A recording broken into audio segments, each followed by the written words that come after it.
भगवते वासुदेवाय नमः। श्रीमद् भगवद गीता साधक संजीवनी अध्याय 11 श्लोक संख्या 20। द्यावा पृथिव्यो अरिदमन्तरं हि व्याप्तं त्वयैकेन दिशश्च सर्वाः दृष्ट्वाद् अद्भुतं रूपमुग्रं तवेदं लोकत्रयं प्रव्यथितं महात्मन। हे महात्मन, यह स्वर्ग और पृथ्वी के बीच का अंतराल और संपूर्ण दिशाएं एक आपसे ही परिपूर्ण हैं। आपके इस अद्भुत और उग्र रूप को देखकर तीनों लोक व्यथित या व्याकुल हो रहे हैं। महात्मन, इस संबोधन का तात्पर्य है कि आपके स्वरूप के समान किसी का स्वरूप हुआ नहीं, है नहीं, होगा नहीं और हो सकता भी नहीं, इसलिए आप महात्मा अर्थात महान स्वरूप वाले हैं। द्यावा पृथिव्यो अरिदमन्तरं ही व्याप्तं त्वयैकेन दिशश्च सर्वाः। स्वर्ग और पृथ्वी के बीच में जितना अवकाश है, पोलाहट है, वह सब पोलाहट आपसे परिपूर्ण हो रही है। पूर्व पश्चिम उत्तर और दक्षिण, पूर्व उत्तर के बीच में ईशान, उत्तर पश्चिम के बीच में वायव्य और पश्चिम दक्षिण के बीच में नैऋत्य और दक्षिण पूर्व के बीच में आग्नेय तथा ऊपर और नीचे, ये 10 दिशाएं आपसे व्याप्त हैं, अर्थात इन सब में आप ही आप विराजमान हैं। दृष्टाद्भुतम रूपमुग्रम तवेदम लोकत्रयम प्रव्यथितम। 19वें श्लोक तथा 20वें श्लोक के पूर्वार्ध में उग्र रूप का वर्णन करके अब 20वें श्लोक के उत्तरार्ध से 22वें श्लोक तक अर्जुन उग्र रूप के परिणाम का वर्णन करते हैं।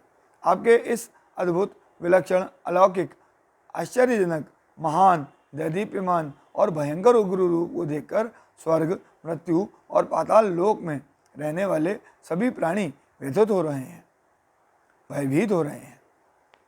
यद्यपि इस श्लोक में स्वर्ग और पृथ्वी की ही बात आई है, द्यावा पृथिव्यो, तथापि अर्जुन द्वारा लोकत्रयम कहने के अनुसार यहाँ पाताल भी आ गया है। कारण कि अर्जुन की दृष्टि भगवान के शरीर के किसी एक देश में जा रही है और वहाँ अर्जुन को भी जो दिख रहा है वह दृश्य कभी पाताल का है, कभी मृत्युलोक का है और कभी स्वर्ग का है। इस तरह अर्जुन की दृष्टि के सामने सब दृश्य बिना क्रम के आ रहे हैं। अर्जुन ने स्वर्ग से पाताल लोक तक तथा पाताल से स्वर्ग तक क्रम पूर्वक विश्व रूप को देखा हो, ऐसी बात नहीं है। अर्जुन भगवान की ही दी हुई द्रव्य दृष्टि से स्वर्ग, भूमंडल, पाताल आदि सबको एक साथ देख रहे हैं और जैसे देख रहे हैं वैसे ही बोल रहे हैं। हे देव, मैं आपकी देह में देवताओं को देख रहा हूँ, प्राणियों के अलग अलग समुदायों को देख रहा हूँ, कमल पर विराजमान ब्रह्मा जी को देख रहा हूँ, कैलाश पर विराजमान शंकर को देख रहा हूँ, संपूर्ण ऋषियों को देख रहा हूँ, दिव्य सर्पों को देख रहा हूँ, आदि आदि। अर्जुन को ऐसा कहने में तो देर लगी है, पर ऐसा सबको एक साथ देखने में देर नहीं लगी। इसलिए अर्जुन के वचनों में स्वर्ग, मृत्यु, पाताल आदि लोगों का कोई क्रम नहीं है। यहाँ पर शंका पैदा होती है कि अगर विराट रूप को देखकर त्रिलोकी व्यथित हो रही है तो दिव्य दृष्टि के बिना त्रिलोकी ने विराट रूप को कैसे देखा? भगवान ने तो केवल अर्जुन को दिव्य दृष्टि दी थी। त्रिलोकी को विराट रूप देखने के लिए दिव्य दृष्टि किसने दी?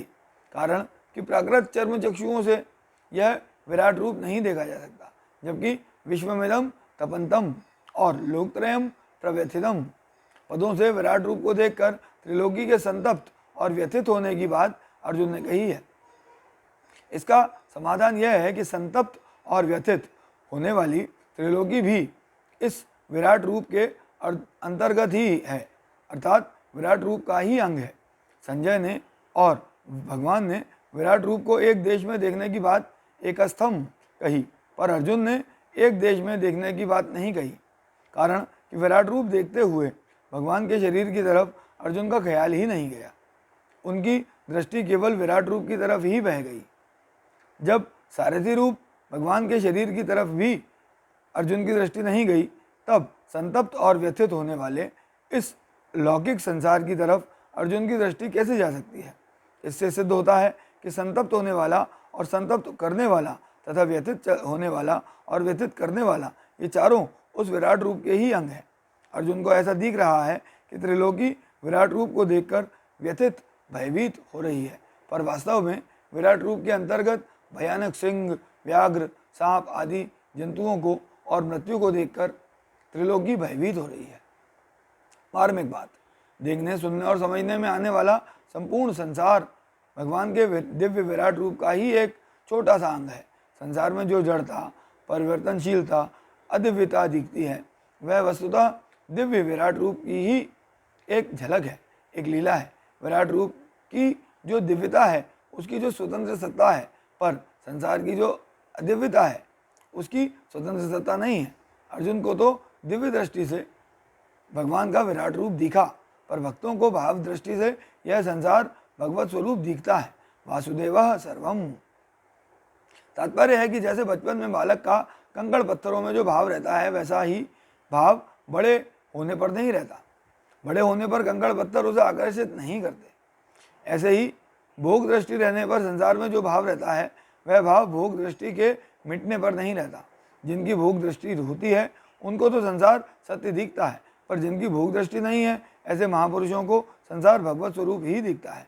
जैसे एक ही स्त्री बालक को माँ के रूप में, पिता को पुत्री के रूप में, पति को पत्नी के रूप में और सिंह को भोजन के रूप में दिखती है, ऐसे ही यह संसार चर्म दृष्टि से सच्चा, विवेक दृष्टि से परिवर्तनशील, भाव दृष्टि से भगवत स्वरूप और दिव्य दृष्टि से विराट रूप का ही एक छोटा सा अंग दिखता है।